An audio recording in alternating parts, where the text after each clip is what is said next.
Sindhu Bhairavi new promo சிந்து divorce பேப்பரில் கையெழுத்து போட்டு அதுக்கப்புறமா ஃபீல் பண்ணிக்கிட்டு இருக்காங்க. உடனே இது என்ன பேப்பர் தெரியுமா, இது படிக்காதே நீ கையெழுத்து போட்டுட்டு என்ன பேப்பர்ன்றாங்க. இது டிவோர்ஸ் பேப்பர் அப்படின்றாங்க. அது பார்த்துட்டு ரொம்பவே ஷாக் ஆகுறாங்க.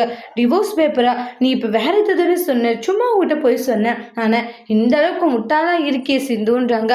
டிவோர்ஸ் பேப்பருக்கும் வேற ஒரு பத்திரத்துக்கும் கையெழுத்து டிஃப்ரெண்ட் தெரியாமல் இப்படி நீ சைன் போட்டுட்டீன்றாங்க. அச்சோ பாவம் அப்படின்றத சொல்லிட்டு ரொம்ப நக்கலாக ஐஷு இது பண்ணிக்கிட்டு இருக்காங்க. ஐஷு, கொஞ்சம் கூட உனக்கு மனசாச்சு இல்லையா, எதுக்காக இப்படி பண்ணுன்றாங்க. உனக்கு கொஞ்சம் கூட மனசாச்சு இல்லையா, எதுக்காக என் அண்ணனை இப்படியெல்லாம் ஏமாத்திட்டு என் அண்ணனை கஷ்டப்படுத்திட்டு இருக்கேன்றாங்க. நீ ஒழுங்கா இருந்தா நான் ஏன் இப்படி செய்ய போறேன் அப்படின்றத சொல்லிட்டு பயங்கரமா சண்டை போட்டுக்கிட்டு இருக்காங்க. நீ ஒழுங்கா இல்லாததுனால தானே நான் இந்த மாதிரி வேலைகளை பண்ண வேண்டியதா இருக்கு அப்படின்னுவாங்க. அப்ப சிந்து ரொம்ப ஃபீல் பண்றாங்க.